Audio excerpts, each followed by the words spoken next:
Welcome back to another contextualized reading for William Shakespeare. These are available to the general public, but they are geared especially towards my university students who have other assignments and things due, so I will sometimes break in with paper ideas. This is going to be an intro to Richard II, and there's a lot of historical stuff to cover for Shakespeare's play here.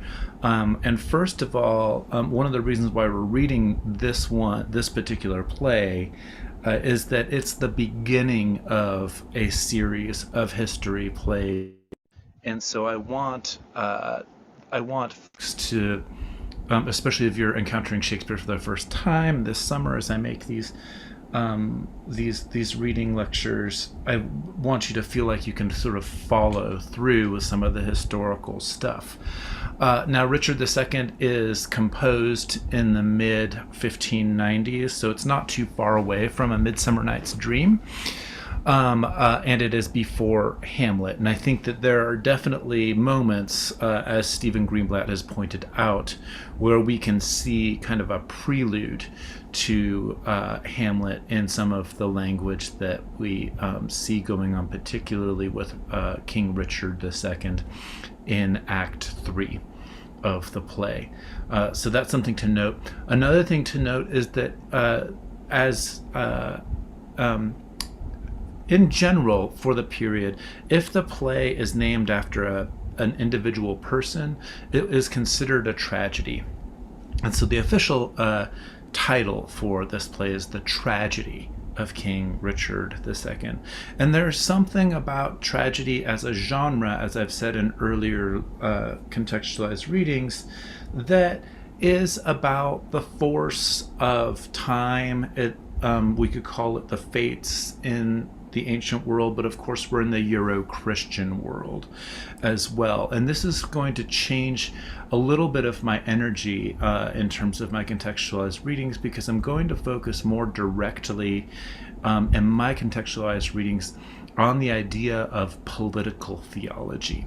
Now, I mentioned it a little bit with Hamlet, and especially with distinctions between Catholicism and Protestantism for the time, and what was happening legally, and how that has been read by people like Carl Schmitt in his book, the 1956 book Hamlet or Hecuba.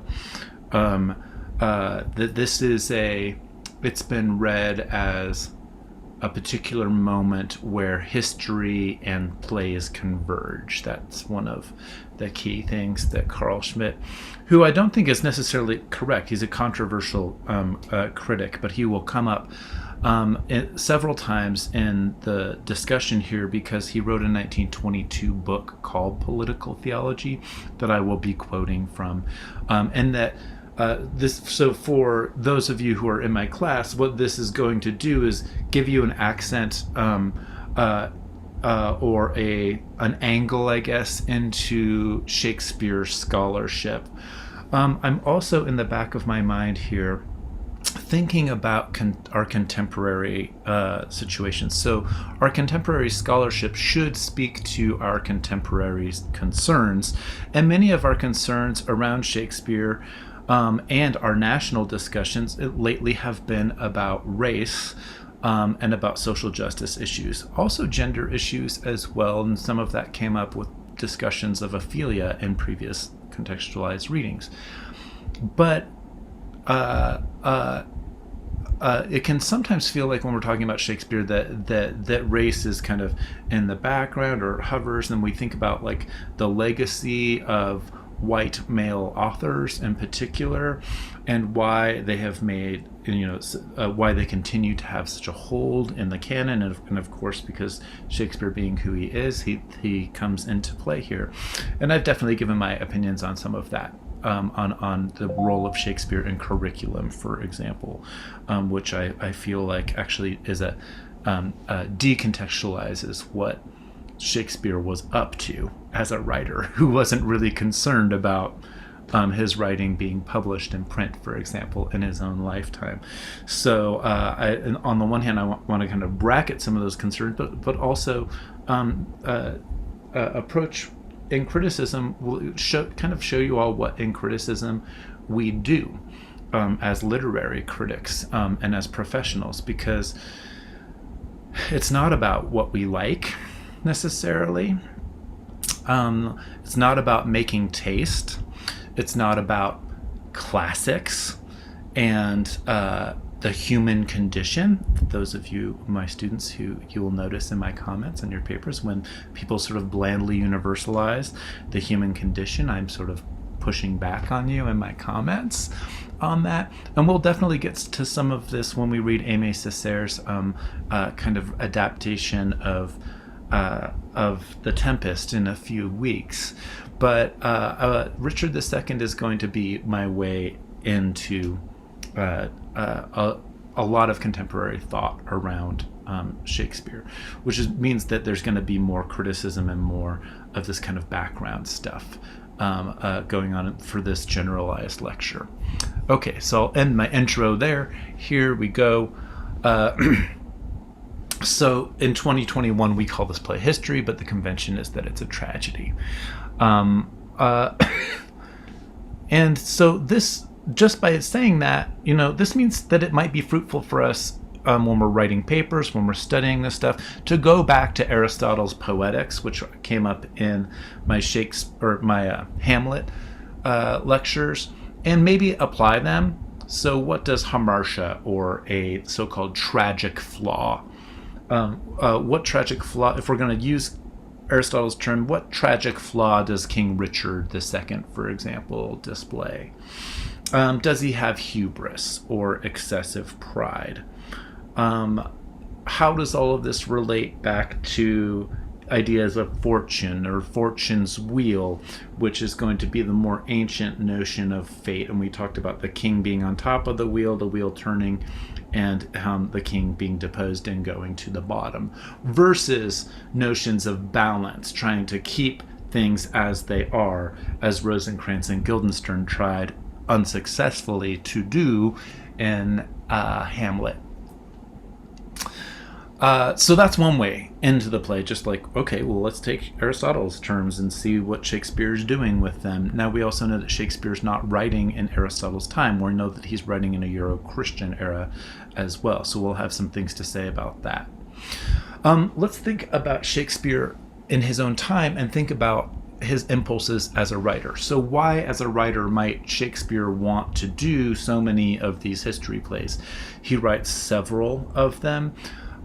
We're talking about an event, the deposing of King Richard II in 1399, and Shakespeare seems to be in his career making his way throughout all of the 1400s into his own century, all the way up to Henry VIII.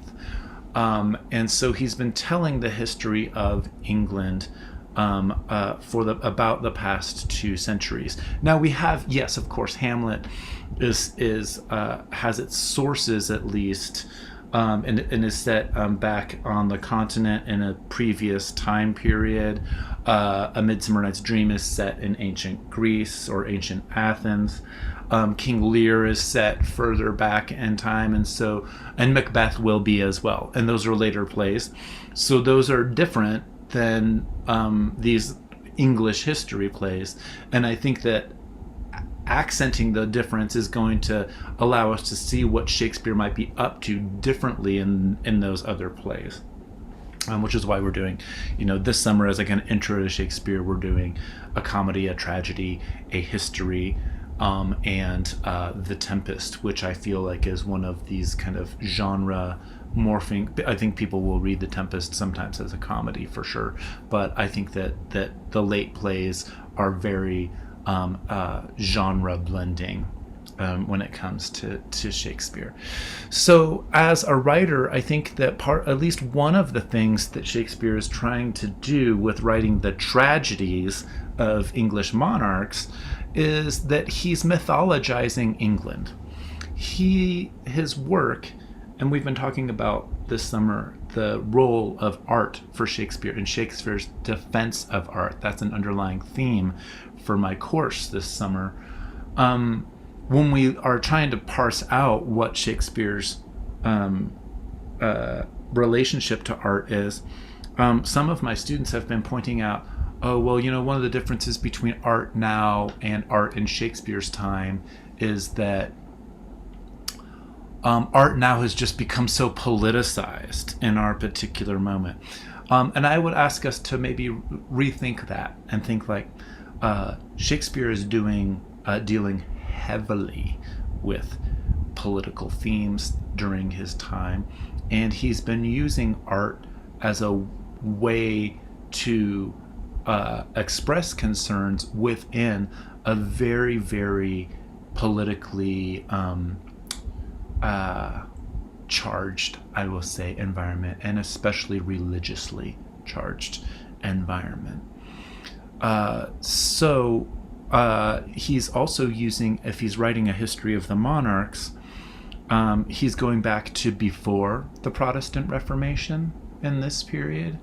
So that's interesting. And he's basically telling the story of England up through the Protestant Reformation. So that seems to be on his mind and on the minds of his audience members as well, who we know are lay people, lawyers, or clerks, people who are going into the legal profession, and then the monarchs themselves, or the people working around the monarchy. We know that Elizabeth is in the audiences, and Elizabeth has a very important and frequently cited concern around this particular play, Richard II. And so I want us to be aware from the beginning that Shakespeare's plays are highly, highly political for the time, and whatever he's doing with art is very connected to his sense of the political, and around that as well, within this area, this era of the political, religion and politics are meshed. They are the same thing, and we do not want to try and breed this kind of value, a post-enlightenment, I'll call it, value of a separation between church and state that happens in the United States. And so when we're thinking about our values or our ideas of religious freedom, for example, in 2021, they might not at all have very much resonance to Shakespeare in his context. So this is a good difference to be thinking about as we're trying to do some historical contextualizing. So the impulse to write a history for Shakespeare both normalized a certain historical trajectory, English kings, English politics, while also allowing his audience to understand the play's trajectory within the political history of their own social imaginary.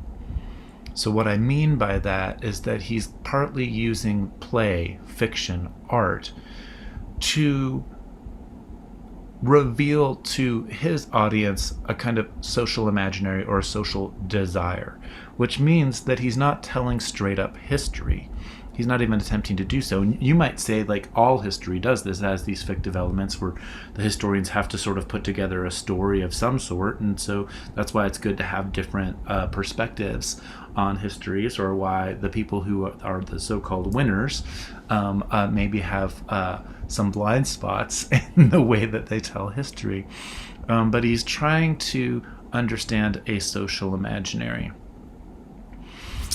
So what do I mean by this? Well, partly what I mean is that Richard II, I don't think for Shakespeare is necessarily a hero. And this sort of comes out in the play. So in the classical sense, like of the tragedy, it's not like, I mean, if we're thinking about Aristotle, yes, we see the deposing of Richard in this play. And what we'll see Shakespeare do is that as he gets deposed, he's a very malignant, kind of nasty figure in the first few acts of the play. And then he produces some of the most beautiful language that Shakespeare writes throughout his career. Beautifully eloquent, more eloquent, I would say, than Bolingbroke, who is the usurper in this play. And so Bolingbroke is not necessarily a hero either. So I think that part of Shakespeare's vision here in telling history is that while he might favor, or people might favor certain people, there's a kind of even-handedness that Shakespeare at least tries. We don't exactly know what Shakespeare thinks all of the time. And people try to guess it, and they try to guess his politics, and they try to guess his religious sensibilities, and definitely at different moments things come out, but it's hard to see where Shakespeare the poet actually is in the play, and it's a wonderful thing to try and tease out. I think it's useful to try and tease it out, but it also speaks to concerns in literary criticism about drawing too much upon authorial intent. Now, in our course this summer, I've asked us to think about what does Shakespeare seem to be doing with art, or the idea of art as a defense of art in his particular time. We've talked about Plato and Aristotle's conceptions of art and how things have changed after the Renaissance in England and all of that. And then we're going to think about that in comparison to how we think about art or defenses of art today, and how something like assigning Shakespeare or teaching Shakespeare or studying Shakespeare in a literature program, for example, plays into the ideas of defenses and critiques of art. So I think it's useful to think about that, but we don't want to get stuck on authorial intent. So the picture that Shakespeare is presenting is somewhat different than a protagonist antagonist, good guy, bad guy, straight up story. It's more nuanced. We've already seen that royalty and high-ranking politicians and lawyers were part of Shakespeare's regular audience. And I would suggest, and this is kind of the bulk of my, if there's an argumentative angle to my contextualized readings through this play, Shakespeare seems to be seeing his role as creating a kind of political theology. That's going to be a loaded term, political theology, and I will come back to it and define it partially. It's a contested term, so lots of people use it. It's kind of a buzzword in the past 20 years, especially of scholarship. And so I'll do some unpacking of that later on here. But to come back to Queen Elizabeth, for example, I mentioned earlier that she was distressed particularly by Richard II. And she actually stormed out of a play. Now remember what happens in Hamlet when there's a king, right, who storms out of a play, who gets up. Queen Elizabeth storms out, and the famous line that's been recorded that she's apparently said was, "Know you not? I am Richard II. Know you not that?" The play was also famously given as a private performance in a plot to depose Elizabeth by one of her favorites or lovers. And the plot was found out and foiled, and the people of Essex, I will go into that a little bit more detail later on. The people were executed, the traitors, but of course Shakespeare's troupe became under suspicion and had to be interrogated as well. Now Shakespeare seems to have survived that, but this is very clear evidence that there were real political repercussions for Shakespeare's art. There's not this kind of like art, capital A, art, the dream of Midsummer Night's Dream. It's serious business, and you can die from what you produce. It's not a free speech type of situation at all, and free speech comes up in the first act of Richard II. So there's some historical stuff to be thinking about here. I'm going to run through this pretty quickly. for an accent to the way I've presented it, there's a really nice podcast called the History of English Podcast. And episode 134 does a really good job of breaking down some of these lineages. I'm going to rush through them as well. This is all historical background that Shakespeare's audience would have known just walking into the play. Even a lot of it, people who are lay people, they would know some, like we know some of the past presidents, right? Even if we weren't alive when Reagan or Kennedy or Carter or Ford, the earlier presidents, like some of you are born after that era, maybe even after Clinton, maybe some of you. So interesting for me and people my age. So there's a lot of cultural knowledge that I think that the audience would just have, and which I think is kind of what makes the history plays sometimes seem like they're harder or more difficult to teach than something like A Midsummer Night's Dream. So I'm going to start with Edward III, or Edward Plantagenet. And he lives from the years 13, and he reigns, and it's almost his whole life, from 1327 to 1377. He has 10 children. I'm not going to cover all of them, but the main one is Edward the Black Prince, who dies before his father in 1376. Edward was old enough that he had a son, Richard II, who became king at 10 years old in 1377 after Edward III dies.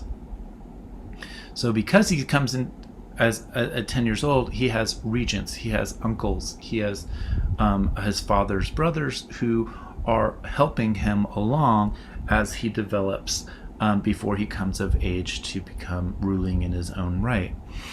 So important, especially for this play, in terms of Edward the Black Prince's, or Richard's father's brothers, are going to be Lionel, Duke of Clarence, and this is so.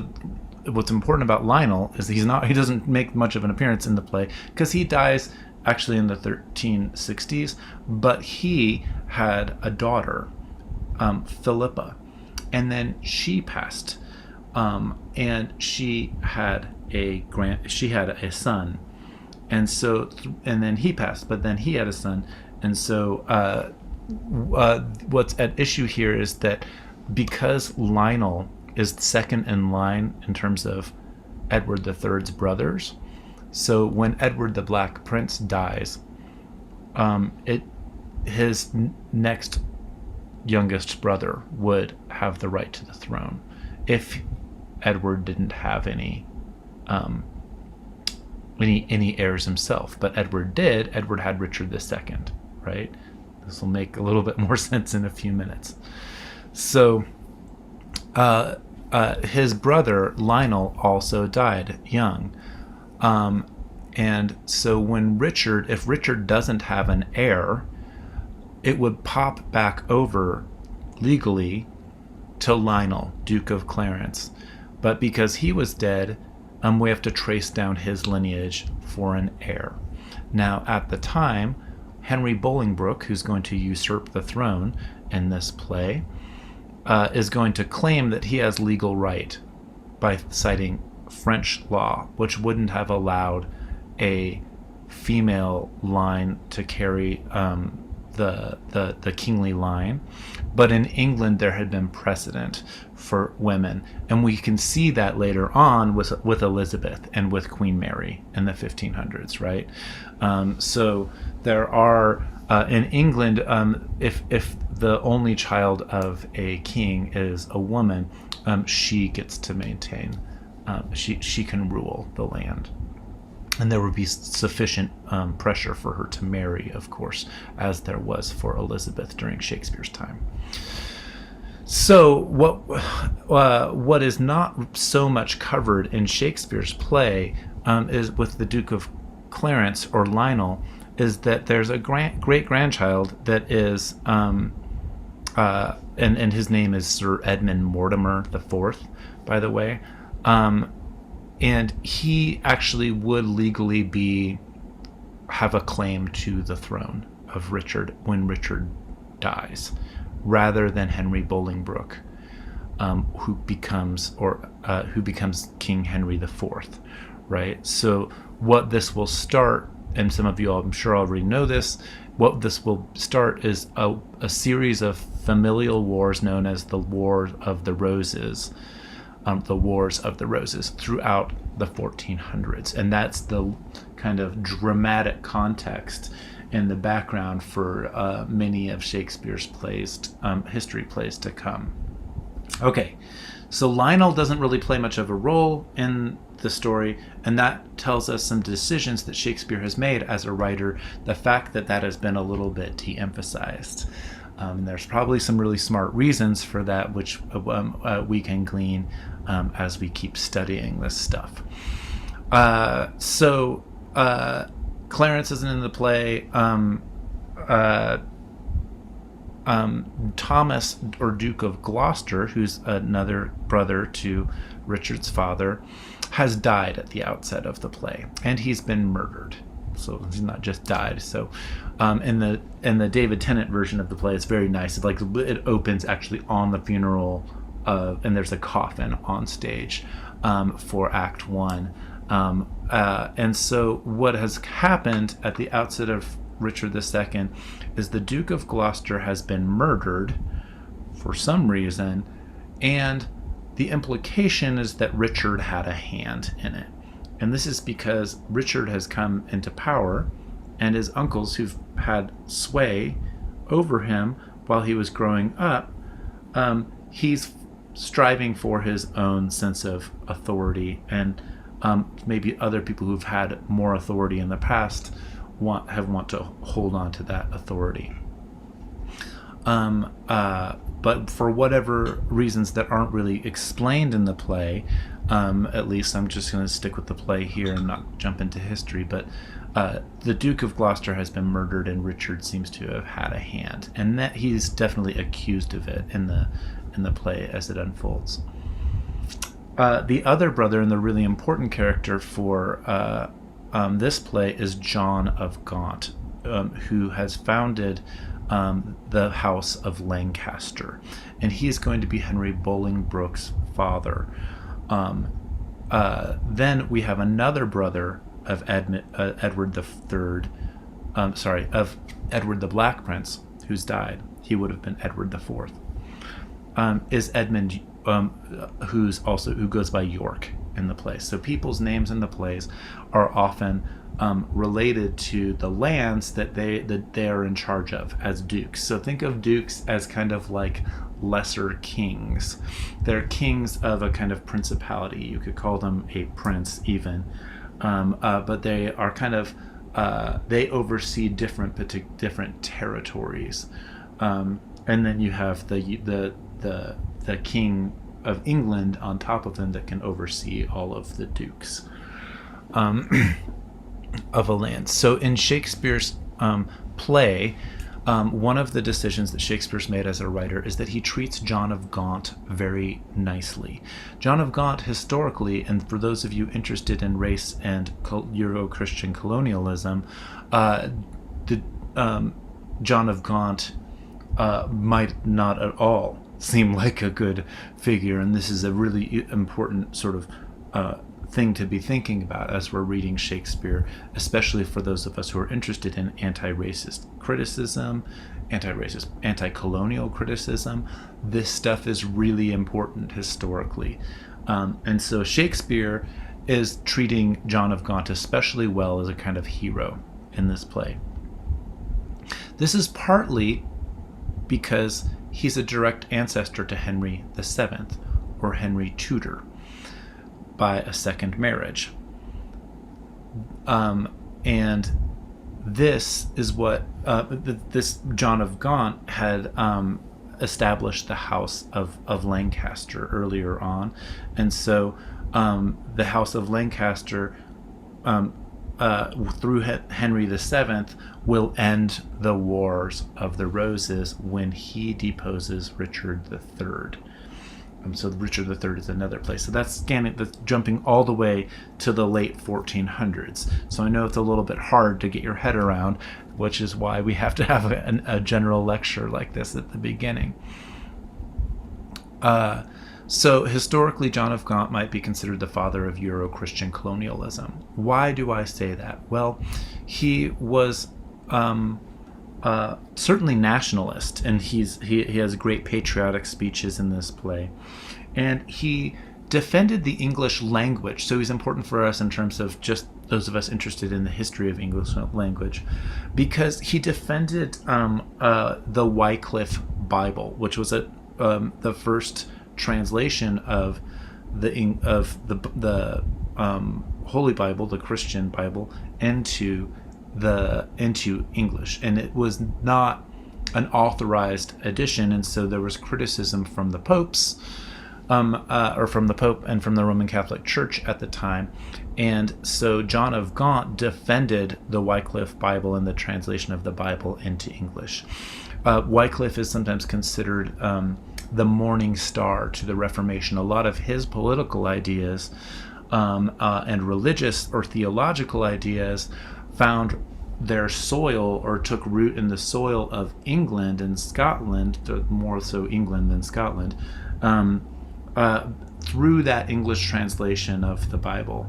John of Gaunt was also a patron of Geoffrey Chaucer, and his second wife, Constance, was a Castilian queen or princess from Spain. And John of Gaunt, at one point in his career, he never has aspirations to the throne of England. He's far away from being, no matter who dies, he's far away from being in line for the throne. But because he marries a woman who was in line for the throne, he took an army and tried to go into Spain, and then his plan was to rule Spain as king and queen of Spain through his second wife Constance's claim to that throne. Things don't go well, and things start going really bad in England, and so John of Gaunt comes back to help restore order because Richard's reign is not going well. And so for that reason, many people in England see him as a kind of hero historically. Again, like I said, he supports the English language, patron of Chaucer and Wycliffe, and what has been happening in the late 1300s under King Richard's reign is a flourishing, or sometimes people say a renaissance or a rebirth, although some people will challenge that. What's going on is there's a literary explosion of works done in the English language, like Chaucer's Canterbury Tales, for example, but also, like a few of them I have here, Sir Thomas Malory's Le Morte d'Arthur, the death of King Arthur. There are earlier Arthurian tales, but there's a lot. This kind of solidifies some of the traditions. Another Arthurian tale from the northern part of England, but written during the period, is Sir Gawain and the Green Knight, for example, and some of you might have to read these in other classes. Also, Pierce Plowman by William Langland. It comes from that particular time period, and so there's been a flourishing. And what will happen when Henry Bolingbroke takes over the throne is he will start conducting English business in the English language. So that's really, really just important historically. It's important for us if we're English majors, and it's important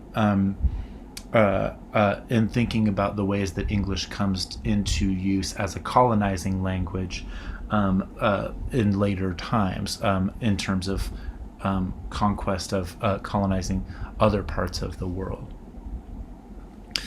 So all of those are reasons why we might think back to John of Gaunt being the father of Euro-Christian colonialism, not just English colonialism, though. So his second wife, Constance, through his descendants from the second wife, we get Henry the Navigator, who's an important person who figures out some ways to navigate further down the coast of Africa. So that's going to start the slave trade in the kind of 1430s, but especially 1440s. We get some papal bulls that relate to different claims between Spain and Portugal to the northwest coast of Africa. So that's going to be one of John of Gaunt's descendants. And then we also get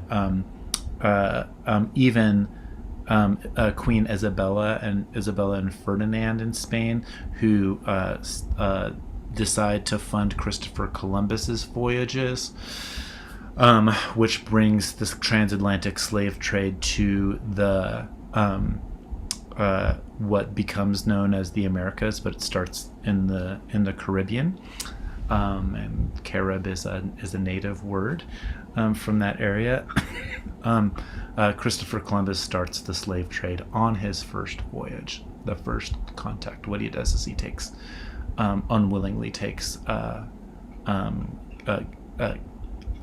captives, kidnaps people. Many of them died. About, I think, 6 or 7. I can't remember right from my head right now. Takes them back to England to Spain, not England. He takes them back to Spain to teach them Spanish, so that it will be easier to come back and conquer the rest of the islands. But we know the intent is there from his logs, is to colonize and to enslave people. And so so this is kind of like tracing back the lineage of John of Gaunt. John of Gaunt plays a little bit of a role. That question of Spain and Portugal is going to hover in the background of Thomas Kyd's Spanish tragedy play, which comes up as an important source of the play within a play that's being drawn on in Hamlet for the revenge tragedy. So John of Gaunt is just all over the place here. So I'm going to come back to a little bit later here. The deposing of Richard III in 1485 is going to end the Wars of the Roses between the houses of Lancaster and York. So what we see in Richard II is we see Richard Plantagenet being ousted by Henry Bolingbroke, and they're all part of this earlier Plantagenet family through various types of different lineages and claims, and there will be a war between the houses of York and Lancaster that are the Wars of the Roses throughout the 1400s. When Henry VII comes in, it kind of ends that, and this starts the Tudor reign. Now, Henry VII is going to be Queen Elizabeth's grandfather, so it's Henry VII, Henry VIII, Queen Elizabeth. Elizabeth is reigning during Shakespeare's career as he's writing Richard II. So, treating Gaunt, or John of Gaunt, well is a gesture of respect to Queen Elizabeth. He is also related, of course, to Catherine of Aragon, who would be first wife to Elizabeth's father, Henry VIII, and older sister, Queen Mary.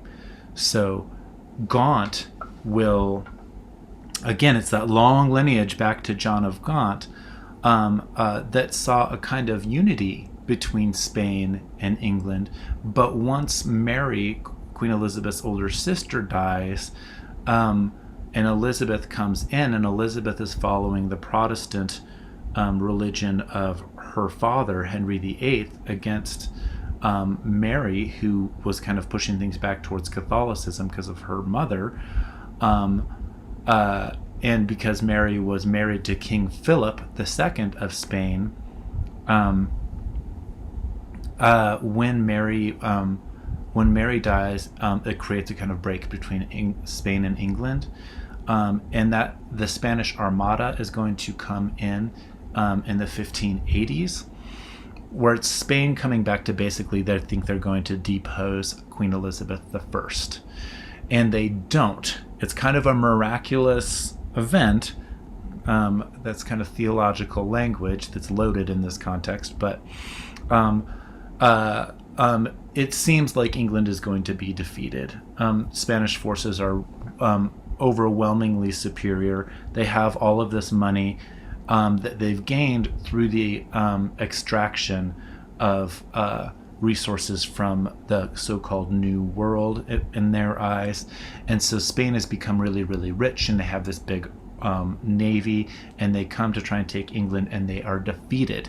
So what's happening in the 1590s, why that's so important for the outset of King Richard II, is that there's a kind of nationalism going on in England, saying, yeah, Spain tried to conquer us. The Pope is part of Spain, and so the Catholic Church is all part of that. And we have this newly formed religious state, the Anglican Church, which is a part of Protestant Reformation, and we don't want to be invaded. So nationalism and religion get mixed for English identity during this period especially. And so when we see these kinds of speeches by John of Gaunt in the first opening acts before he passes away in Richard II, what we're seeing Shakespeare doing in his political theology is we're seeing him blend history and his art and politics into a sense of English identity for an audience of people who are lay people, who are lawyers, who are the royalty themselves, which is why it's so interesting when Elizabeth, there are all these gestures toward a certain vision of English history, but Elizabeth gets freaked out and she says, I am Richard II, know ye not that? Because Elizabeth is always fearing that someone, and rightfully so, she's not paranoid here, like that people tried to depose her. Even her own lover tried to depose her. So that's all part of the context of what's going on in this play. And what we see is Shakespeare, who, I mean, he makes it through. He doesn't get accused, and he becomes ... This is where we get the shift from once Elizabeth passes away and passes on the crown to James the First, or James the Sixth of Scotland. What we see is that Shakespeare's troupe shifts from being the Lord Chamberlain's men to being the king's men. So other ways that, because of patronage, Shakespeare needs to be playing politics, and his art is saturated with politics, and part of the discussions of that period are going to be related to this idea of political theology. So I'm going to shift now, this might be a good place for a pause if you need to, into a discussion of political theology, and particularly political theology as literary theory. I am of a generation of scholars interested in this question in the past 15 years. I'm certainly not the only one, and I'm not even probably a very significant one at this point in terms of my publications, but this is what we do. We, as scholars, we carry on a conversation. We do a lot of small work to be thinking about literary, historical, political questions. The earlier sort of moment, maybe I'll call them the older generation of scholars. Many of you are still working and teaching, and so I don't want to say that your time has passed.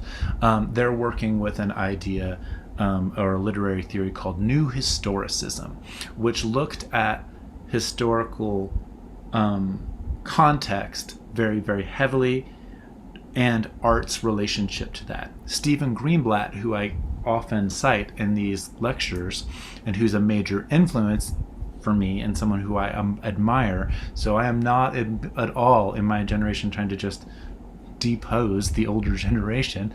But Stephen Greenblatt called it cultural poetics. So we're not just doing history as literary studies folks, as literary scholars. That's important. It is a different discipline than doing history to study literature. But what we're doing is we're studying literature in the cultural and historical moment of that time period. And what the generation of scholars above me had sort of seen and noticed was just how important this question of theology was to the cultural context of the late 1500s. Makes sense after the Protestant Reformation and all of that. And so what we're seeing in order to understand Shakespeare better, we're seeing the ways that he's dealing with questions of his time period. So questions of the ghost, for example, in Hamlet. This is where some of my thinking and lots of scholarly thinking has come around, like, is Hamlet a Protestant because he's been going to school in Wittenberg, which is where Luther nailed the 95 Theses in that kind of founding myth story for the Protestant Reformation.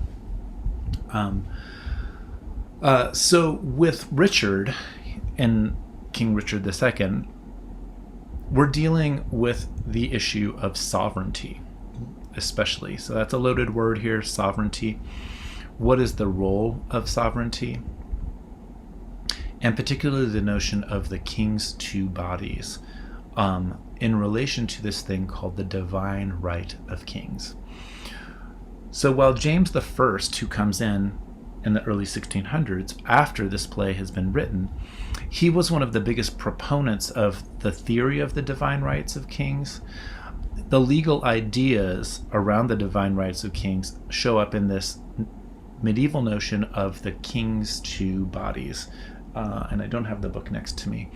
But there was a famous scholar in the 1950s named Ernst Kantorowicz, who wrote a really important book. It's a very thick book called The King's Two Bodies in 1957. Around the same time that this other guy who I've already mentioned, Carl Schmitt, writes a book called Hamlet or Hecuba. So part of what my scholarly attention here is not just how do we understand Shakespeare, that's part of it, but how have scholars tried to understand Shakespeare in the past, and how have they tried in looking at Shakespeare or looking at the early modern period in general, how have they used that historical look to make decisions about their own political situations at their time? So there's a lot of layers to what we do with criticism. The criticism that we do in our moment can't be decontextualized any more from our particular moments than I think this play can be decontextualized from the 1590s as well. So yes, does it become complex? Yes, of course it becomes complex. But that's part of the scholarly work that criticism does around Shakespeare. And that's why what's really important to me, and I will emphasize it over and over again, that what we are doing in Shakespeare scholarship has very little to do with these kind of older humanist notions of, well, like books are humanity in print. These kind of Hallmark card types of gestures towards literature as the classics, or especially the idea that just because you read a bunch of like so-called classic literature that you become a better person or a more moral person. All of this we know within literary studies was especially challenged with the great wars of the 20th century. That we know that that what happens with the Shoah in Eastern Europe during World War II, genocide against Jewish people, among other groups, is something that occurs in a country that was considered kind of the pinnacle of education. Germany was one of maybe the most educated countries, and yet National Socialism or Nazism can erupt from that moment. They can create policies of the final solution. They can enact genocide on a mass scale, and still, next, like in one camp you have a concentration camp, and right next door you have these SS officers who are reading the great works of literature, Goethe, great philosophers of the Enlightenment even, and they see no discrepancy between their racism and their cultured sensibilities. So it's really important for us, and sometimes my students, even even at university, they want to come to college and become well-read individuals. I don't think that that's necessarily by itself a bad thing to want to do, but when it's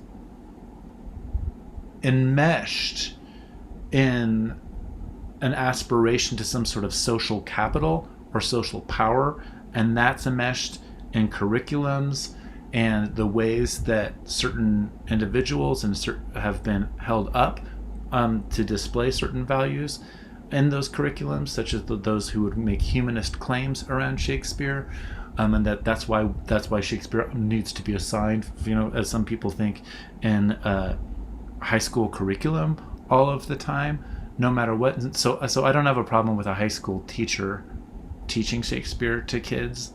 I have a problem with the idea that it ought to be mandatory at a curriculum-wide level, because there's some sort of cultural investment that we might have even in the United States through a lineage back to England and even back to people like John of Gaunt.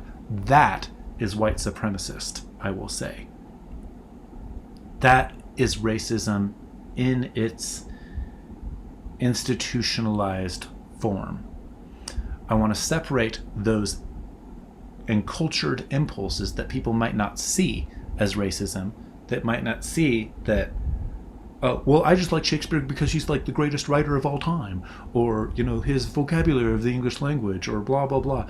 Yeah, I don't at all think that we ought to put Shakespeare the writer himself into those categories, but the ways that Shakespeare is used as an authorial function, to use Michel Foucault's term, the author function, the way that the idea around Shakespeare and what he has become received by is and has been definitely enmeshed in white supremacist culture, and that is something that needs to be unpacked through criticism as well. So our job as critics is not at all to just teach the classics, or even just to have a kind of great books approach, like these are the great books of humanity and all time, and they just make us think these certain things. There's a lot of mystification going on there that current scholarship needs to challenge. And that's what political theology is one mode of inquiry into literature does, as a strategy. So come back to Richard II here, and to this guy Ernst Kantorowicz, writing in the 1950s.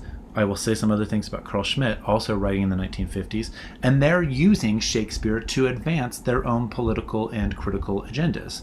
So this is the way that art gets used in politics, or art gets used to inflect, maybe sometimes infect, political arguments for certain things.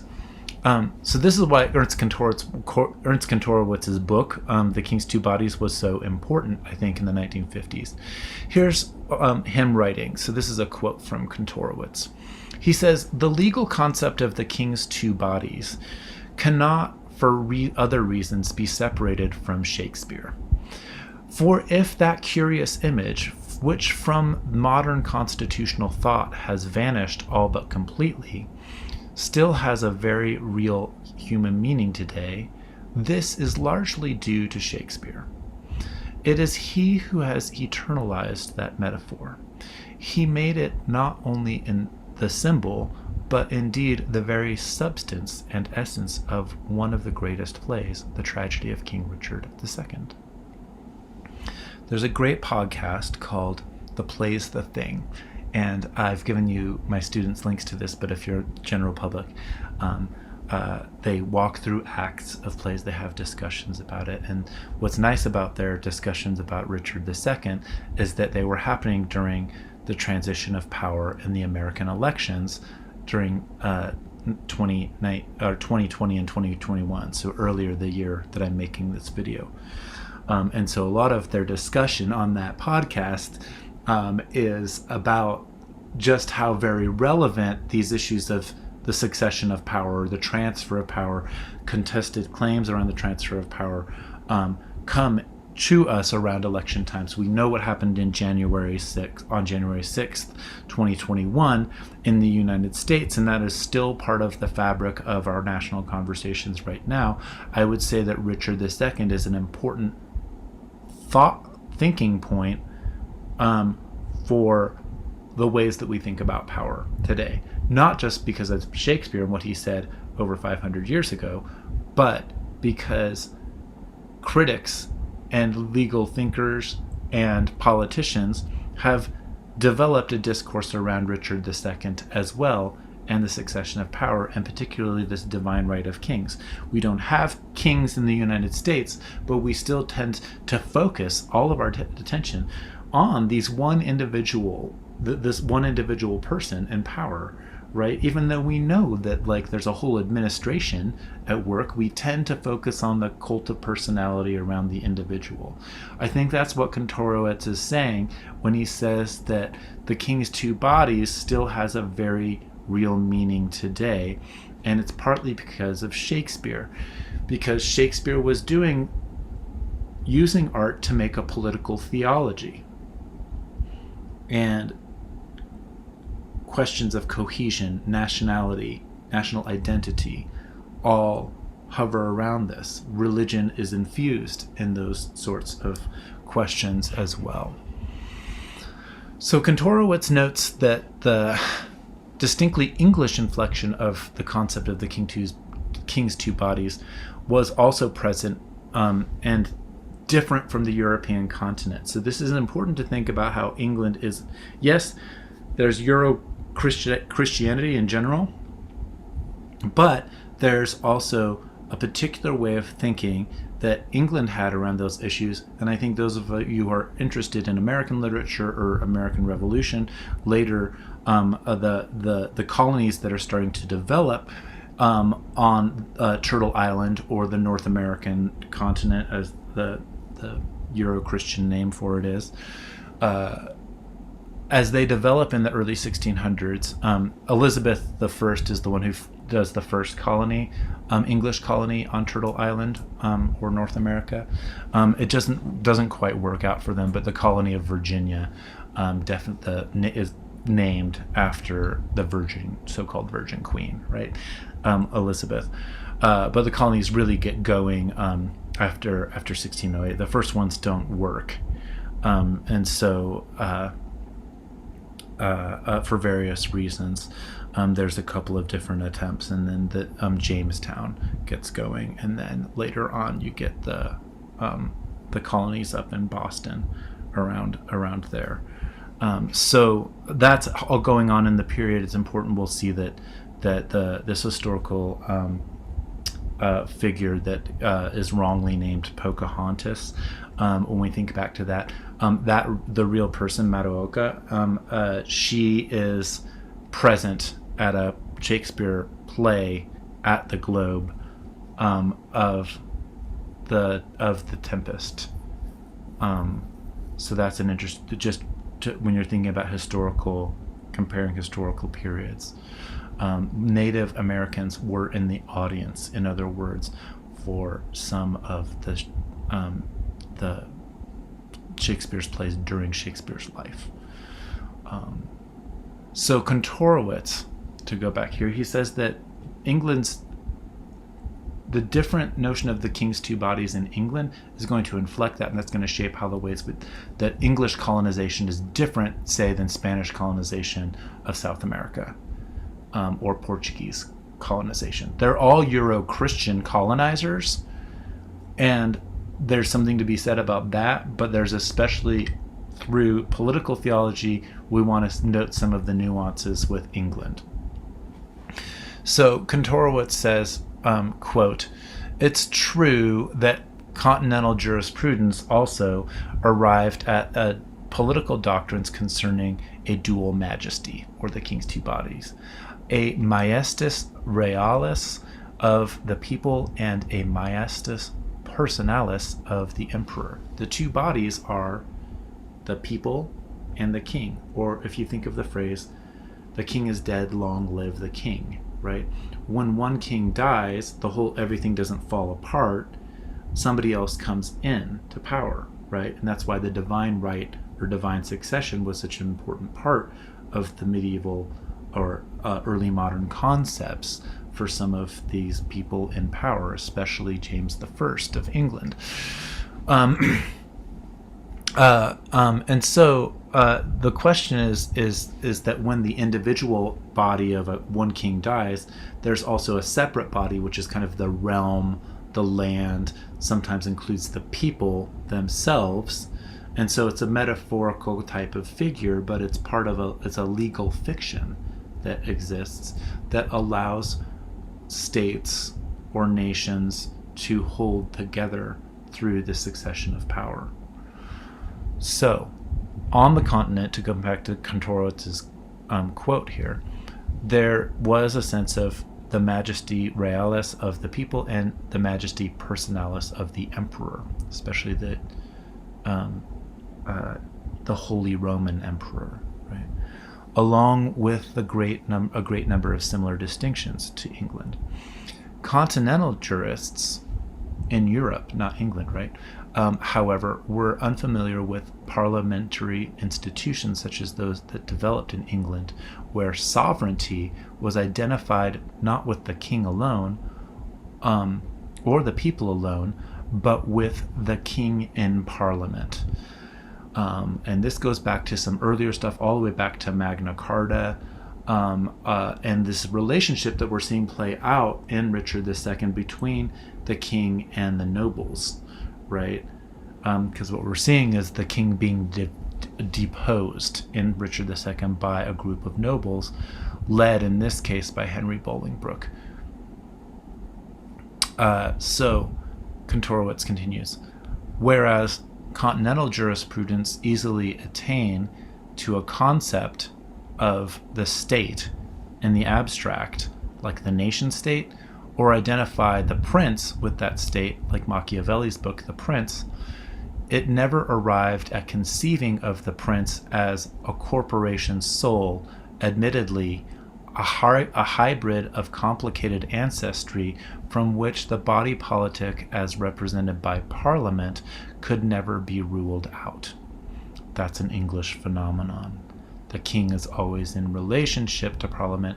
Those of you who have watched recent TV shows about telling the history of the 20th century of King Elizabeth II's reign, right? The Crown, for example, on Netflix deals with this all the time. At any rate, to the English physiologic concept of the king's two bodies, the continent did not offer an exact parallel, neither terminologically nor conceptually. So there's a difference in English thought and political thought that is always going to relate part of that king's two bodies also with an inflection of Parliament. So part of this, in a Christian sense, also relies on, part of the theological sense here, relies on passages from St. Paul in the Christian New Testament. This is in some of St. Paul's letters. This is in Romans 13, which is a passage that was frequently cited. So check this out. From Romans 13, we get this passage. Let every person be subject to the governing authorities, for there is no authority except from God, and those authorities that exist have been instituted by God. Therefore, whoever resists authority resists what God has appointed, and those who resist will incur judgment. For rulers are not a terror to good conduct, but to bad. Do you wish to have no fear of the authority? Then do what is good, and you will receive its approval. For it is God's servant for you. For it is God's servant for your good. But if you do what is wrong, you should be afraid, for the authority does not hear does not bear the sword in vain. It is the servant of God to execute wrath on the wrongdoer. Therefore, one must be subject not only because of wrath, but also because of conscience. For the same reason, you should also pay taxes, for authorities are God's servants, busy with this very thing. Pay to all what is due them, taxes to whom taxes are due, revenue to whom revenue is due, respect to whom respect is due, honor to whom honor is due. So that is Romans 13, and it's about lines 1 through 7. There are passages 1 through 7 from the New Testament. And so what this has been used in various times, even in contemporary times, for Christians, self-identifying Christians, to say that this is what we do. We see that there are people in power. They might be bad people in power, but it's ultimately God, for these Christians anyway, who has put them into power to begin with. So this is Paul writing to Christians in Rome, right, to Romans, saying, don't fight the Romans in Rome. The Romans are asking you for taxes, pay them taxes, right? This is before Christianity becomes the Roman religion after Emperor Constantine in the 300s. So politically, if we think about the implications of this and the way it gets used, it's saying, like, don't challenge authority. Don't ever challenge authority, because God is ultimately the one who put them into power themselves. So it lends itself to a kind of quietism, right? To a very, very much a political conservatism with regard to this stuff. And this passage gets used especially by thinkers like King James I, who are interested in preserving the divine right of kings by saying, I'm king, I'm in power because God has made it so, and that's why you should follow me. Now, we want to notice this as we watch or read Richard II, because this language is going to saturate the whole play. Fast forward now, I'm going to come back to Carl Schmitt and this 1922 book called Political Theology, where he's dealing with the issue of sovereignty. This is going to be a contested passage. He's a contestable scholar. He becomes a very famous Nazi.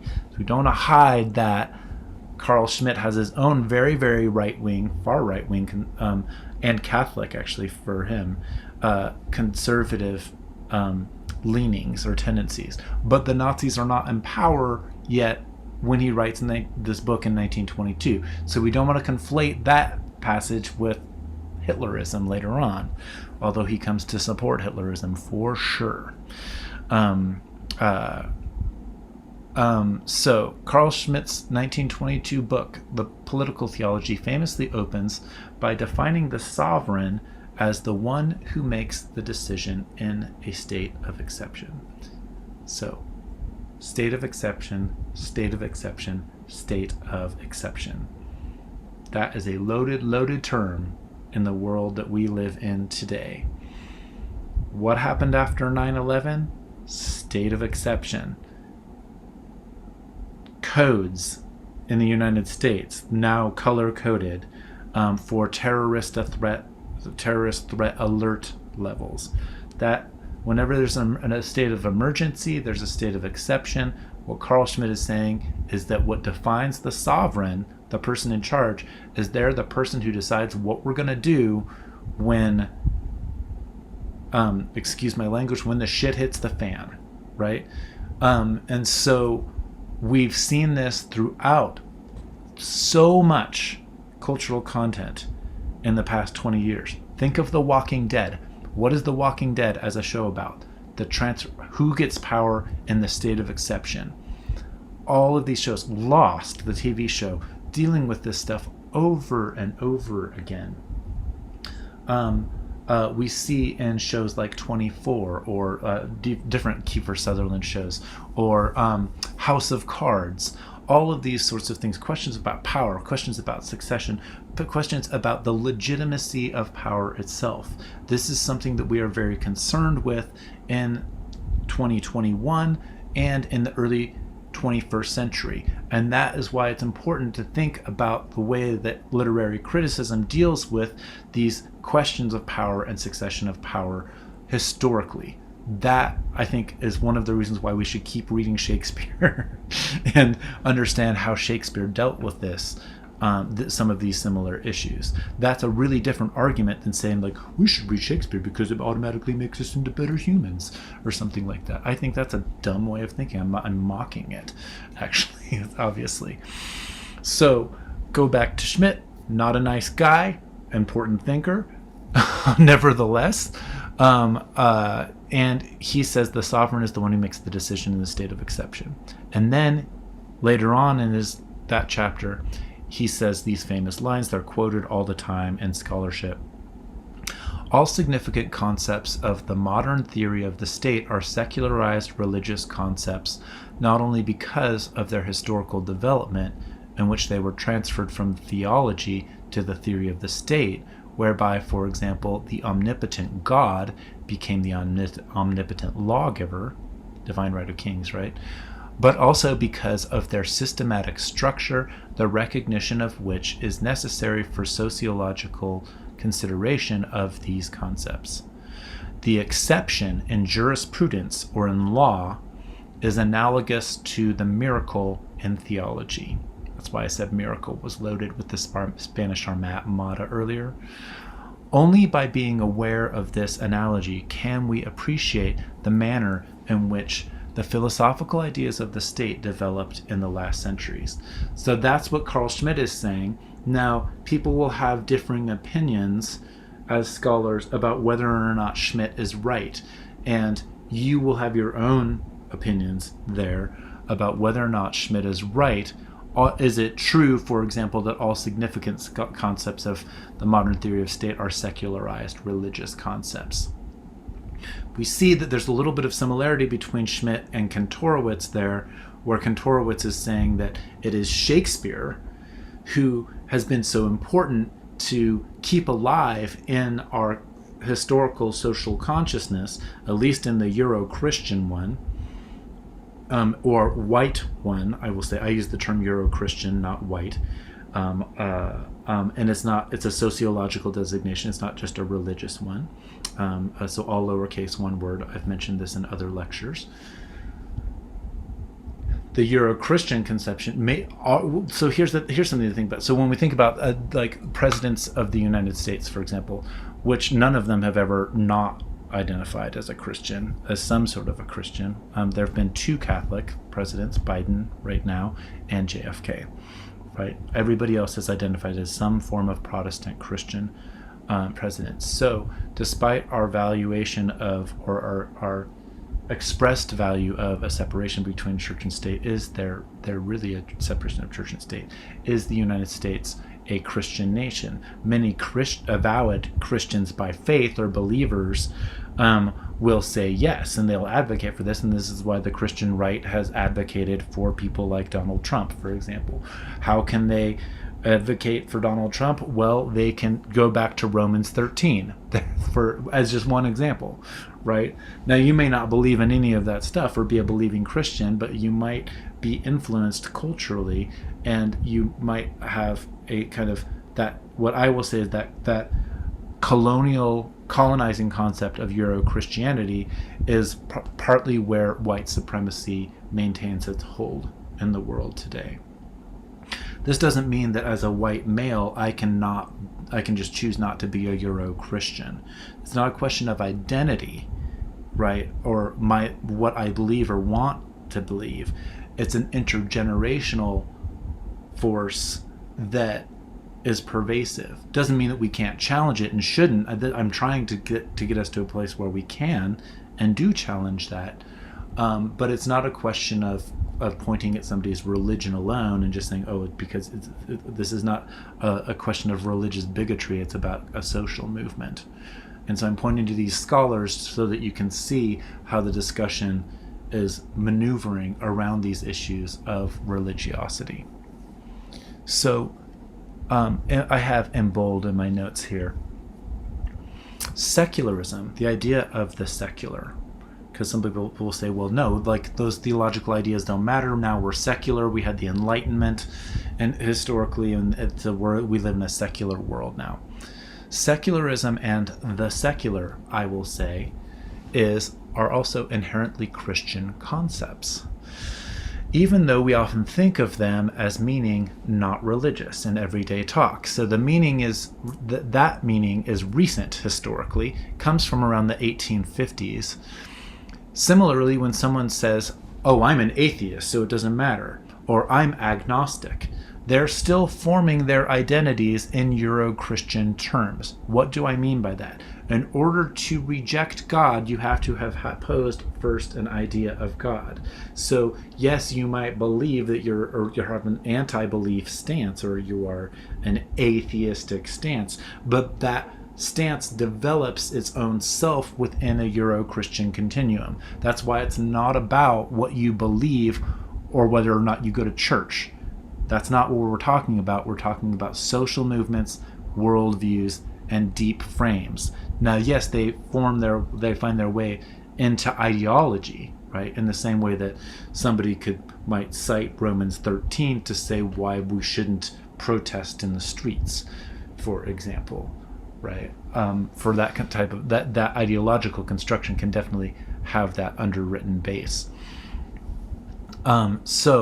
The term secular, in the ways that people normally use it and say like a religion ought not matter in relation to politics, maybe you have that value, but what we're dealing with in scholarship is whether or not there are holdovers from earlier times.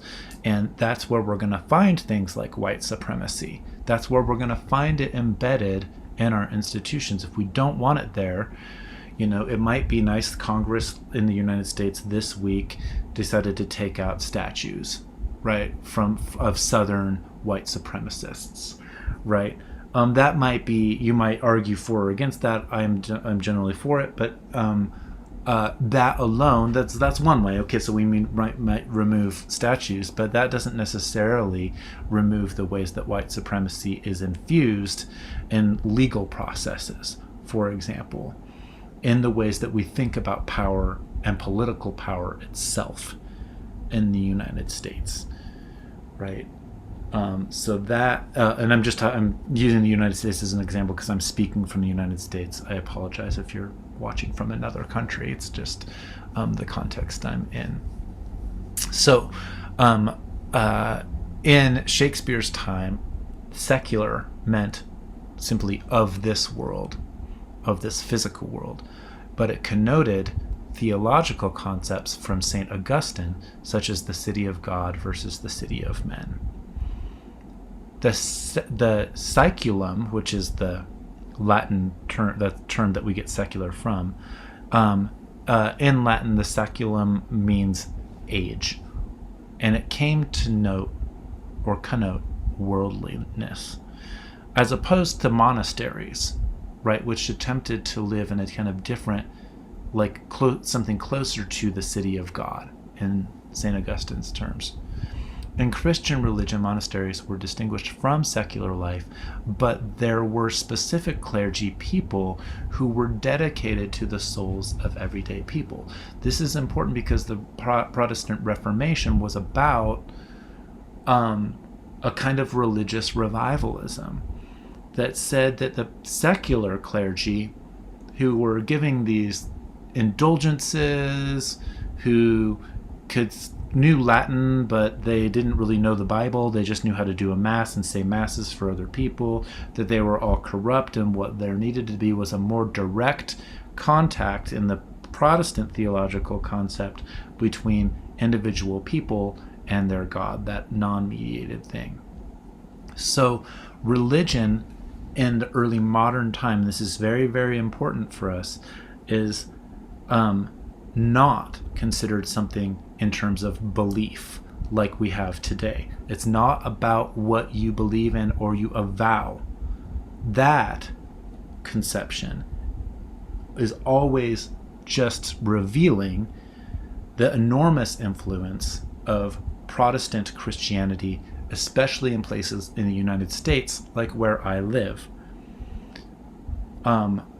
This comes from the notion of sola fide, or faith alone, which was one of the theological concepts presented by Martin Luther during the Reformation, to mean by faith alone.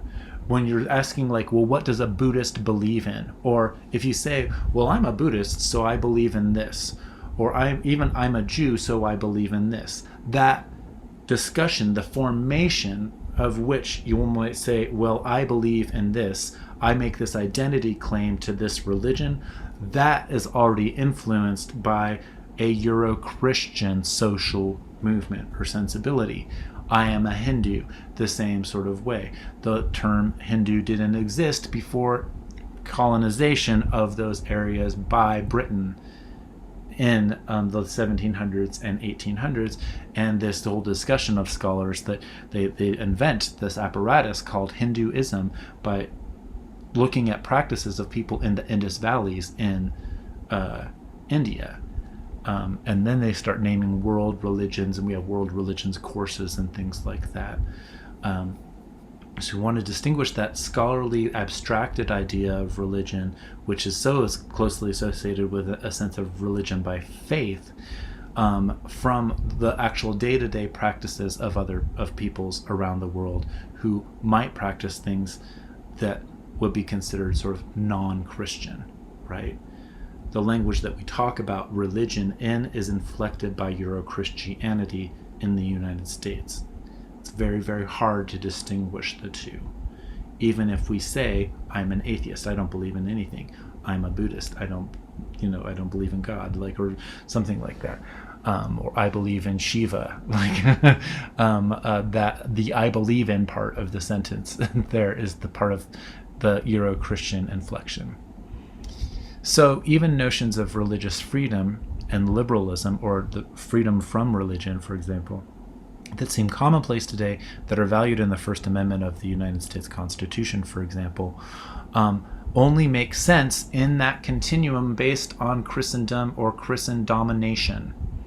That's a term that I use often. Christen domination. People who want to bring the Christian message to the world, and they believe that they have the inherent right to evangelize and dominate the rest of the planet. And that is both a political, economic, and religious, and so not just both, but political and economic impulse, as well as a theological one. We maneuver, yes, through the Enlightenment into secular age, but that secular concept is also a Euro-Christian concept, as is the ways that we think about religion. Complex stuff, right? So we tend to think in our world, and I'm going to kind of wrap things up here, of religious freedom or domination in a pejorative or a negative sense, like, oh, don't dominate me. But the dominant was a legal concept. In Latin, it signaled the tension to the dominion, or think of domicile, like a house. And that came from ancient Roman law and to this notion of pater familia, or the patriarch of a house. And so we do see that within the Romanized version of Christianity, this kind of blend, especially with patriarchal culture, except the people who are in power, which we already see Paul doing in his Romans 13. You might fight, like, with a different conception of the Gospels on that particular issue, but historically we've seen this sort of stuff play out.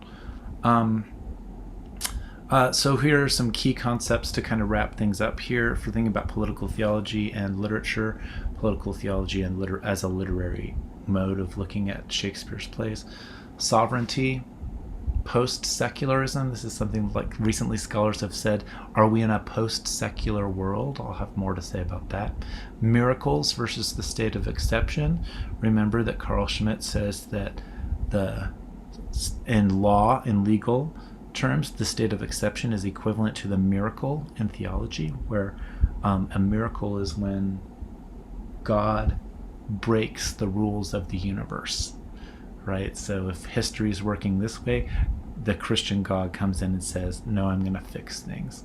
That's why in Hamlet you have that moment called God in the machine. That's the phrase, Deus ex machina, when Hamlet gets frees himself from Rosencrantz and Guildenstern and comes back to Denmark, right? That's sometimes it's seen as like this different hand reaching into the plot of the play and reversing things.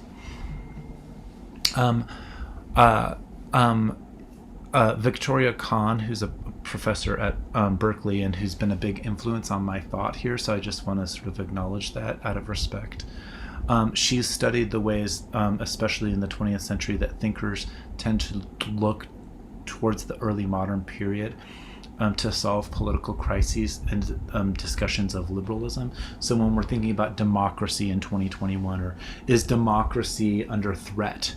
What do we do with all of the protests? How do we address embedded forms of white supremacy, right? These political questions that we have around liberalism, a crisis in liberalism, and so-called neoliberalism, which I'm not going to talk about today.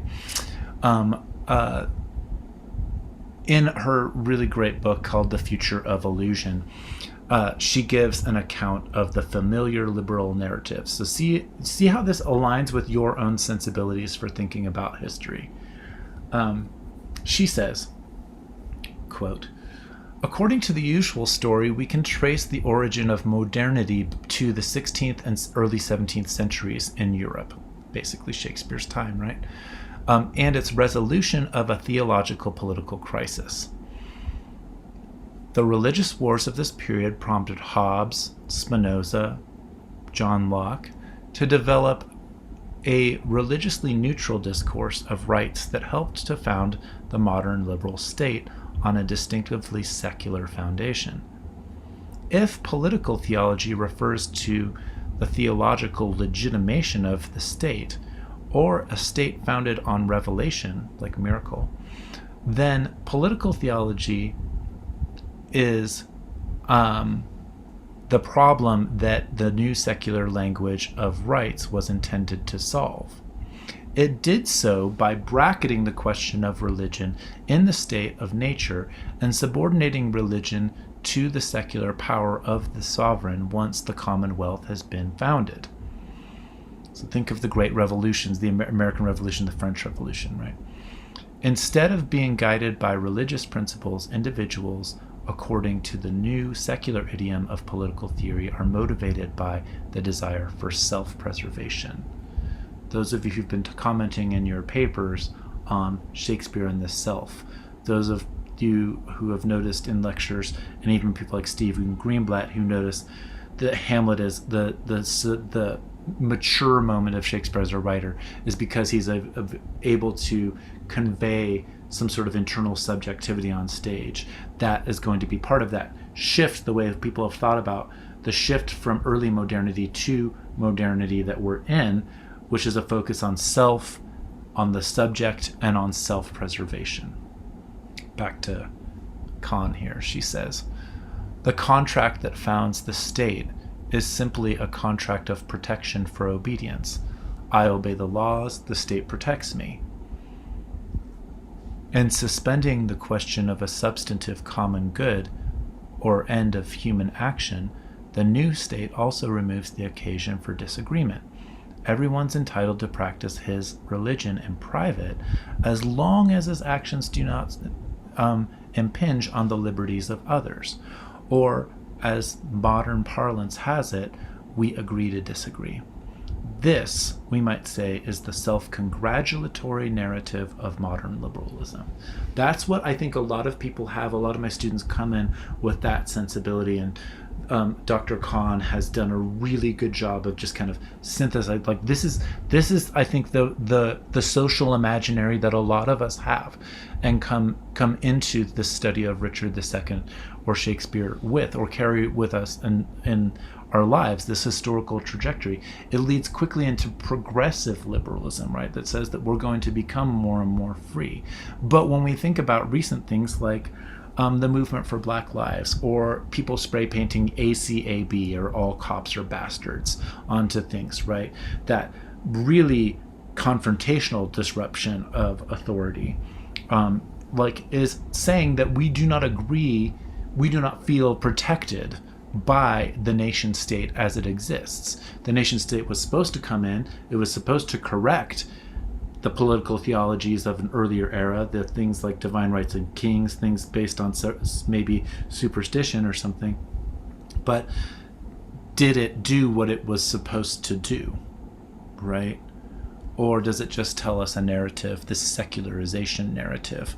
So when people say post-secular, they're not saying that didn't happen or that people don't have these sensibilities, but they're trying to say, how can we think more clearly in the 21st century around these issues? Giorgio Agamben is a current scholar who wrote a book called State of Exception in 2005. So he's dealing with these issues. And he says this: the immediately biopolitical significance of the state of exception as the original structure in which law encompasses living beings by means of its own suspension emerges clearly in the military order issued by the President of the United States on November 13th, 2001, which authorized the indefinite detention and trial by means of military commissions, not to be confused with military tribunals provided by the law of war, of non-citizens suspected of involvement in terrorist activities. So think about Guantanamo Bay and people who were held in indefinite detention there as part of this military order that was issued by then President George W. Bush. That was an action that Agamben says is an example of the current state of exception. So Agamben argues that since 9/11, the United States has been in a constant state of exception where legal apparatuses are constantly suspended because of the deliberative processes, legal processes, right? Or the process of democracy is too slow to react to states of emergency. Think about questions of Russia meddling, I guess, in the last election. Can we even, like there's so much discussion right now about whether or not we can believe in the elections themselves, right? All of the voting rights discussions that are going on right now in the United States and arguments. We saw in Hamlet a kind of lamentation for the loss of royal succession. Thinkers like Carl Schmitt picked up on this in the 20th century. I personally, just to kind of end on this, I don't think I necessarily agree with Schmitt's reading of Shakespeare, but I do think that Schmitt offers us some amazing insight because Shakespeare does appear to me, against humanist impulses that I've been mocking in this talk, as entirely conservative and nostalgic.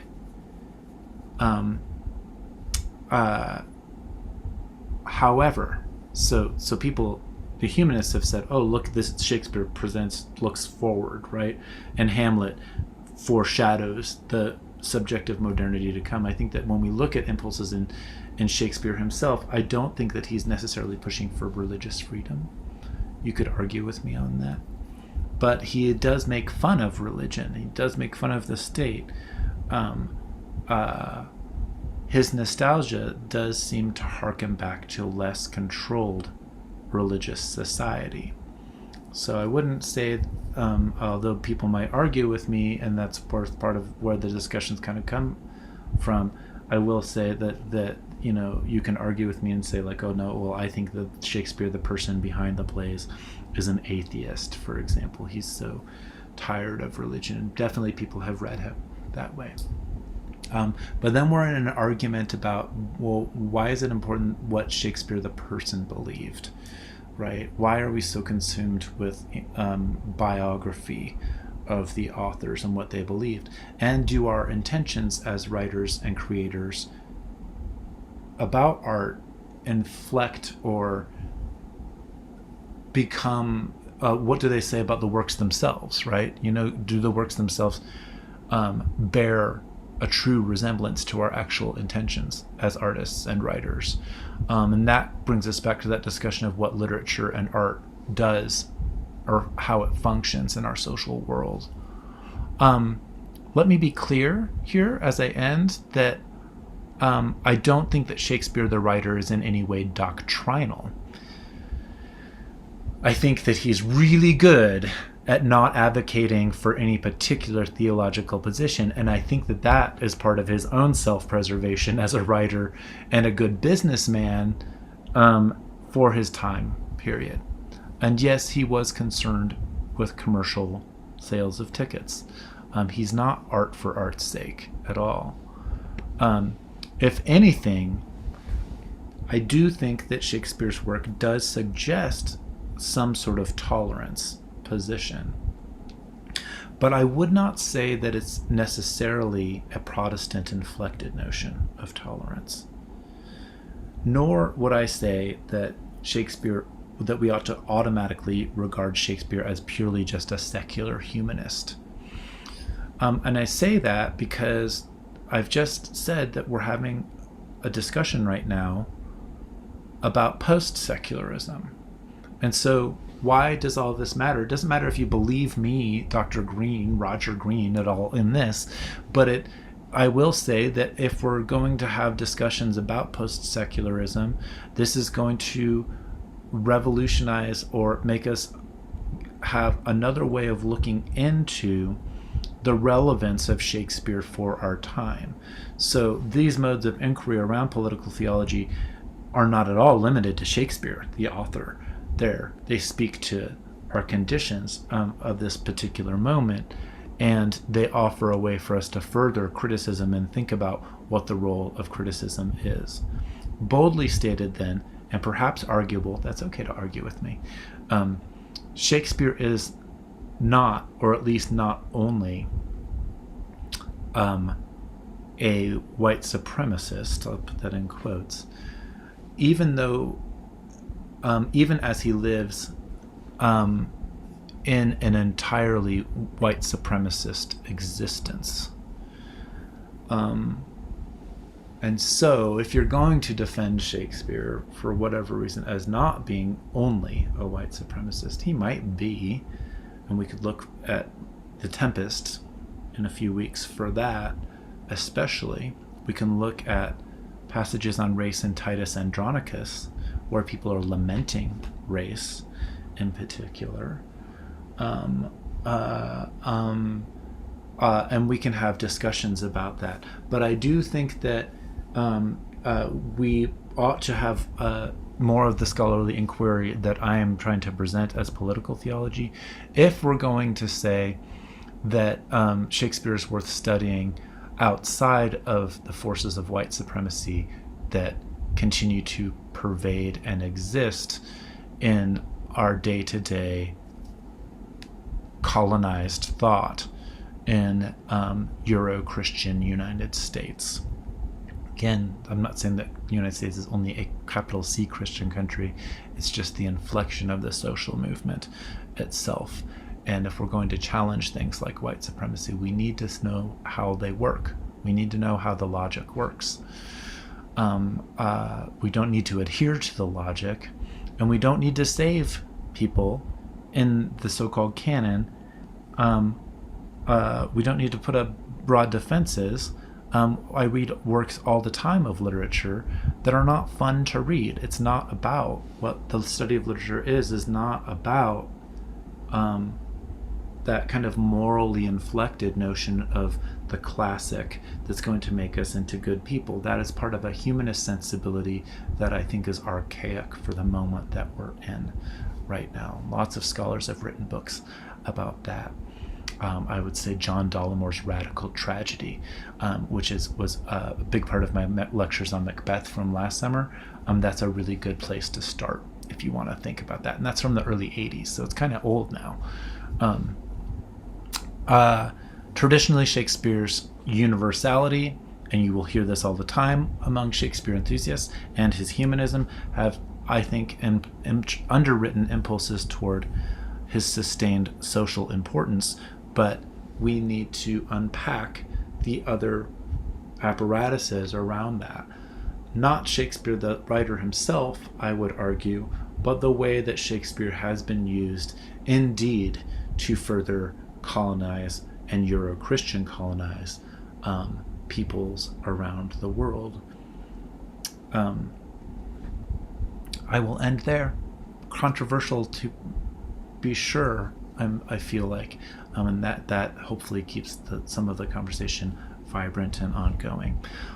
That's the end of my general introduction to Richard II. Thank you.